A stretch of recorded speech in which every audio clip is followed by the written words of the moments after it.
Raju sound बहेरा के YouTube channel में अपने सबक स्वागत अछि। एहि चैनल के सब्सक्राइब करी आ घंटी के निशान के जरूर दबावी।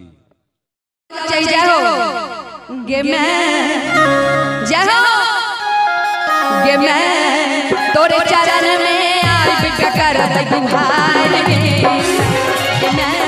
तोरे चरण में आइब करब गुहार गे। तूने सुन ले विपत के बेला जाका ककरा कहबै गे मैं, के जाका ककरा कहबै गे मैं तोरे चरण में आइब करब गुहार गे मैं, तोरे चरण में आइब करब गुहार गे मैं।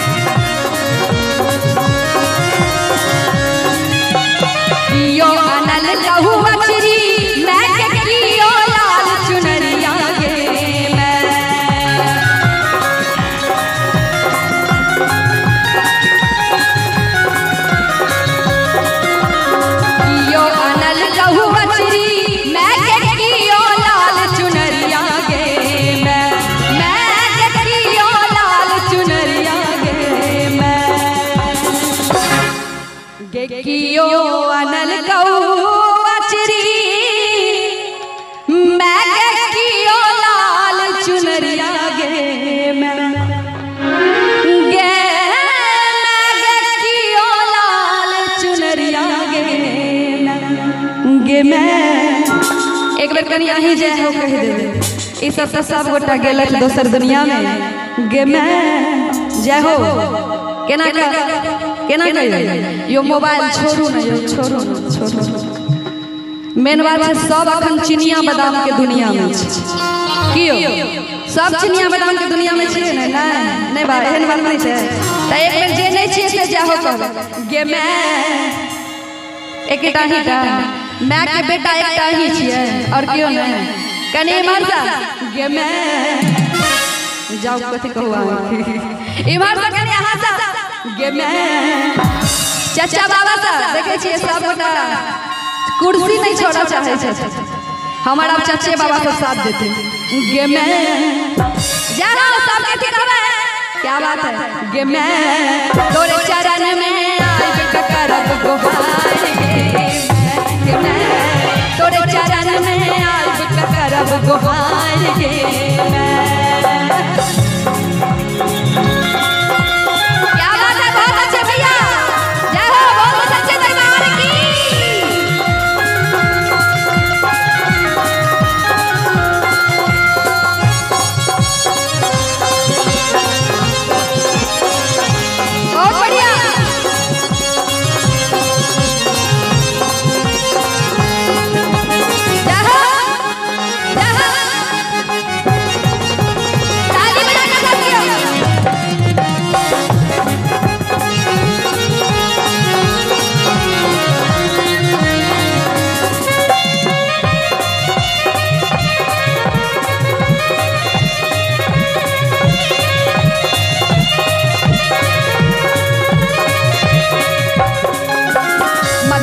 के दुनिया में मैं के सुध हमर के ले चाहिए मैं,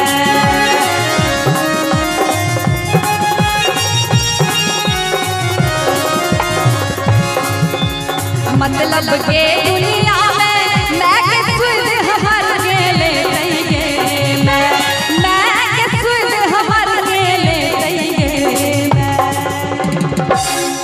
सच कहै छै कि मतलब के दुनिया में मैं के सुध हमर के ले गे मैं, गे मैं के सुध हमर के ले गे मैं।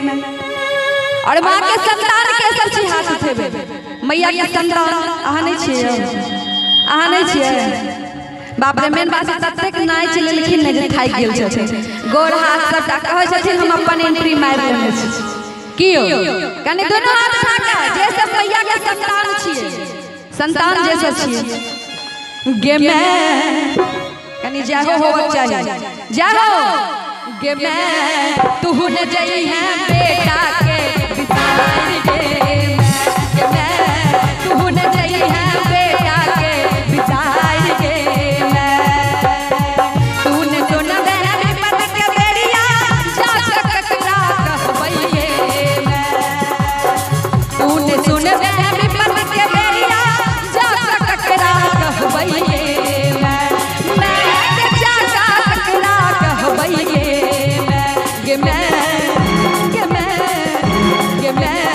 तू न जई है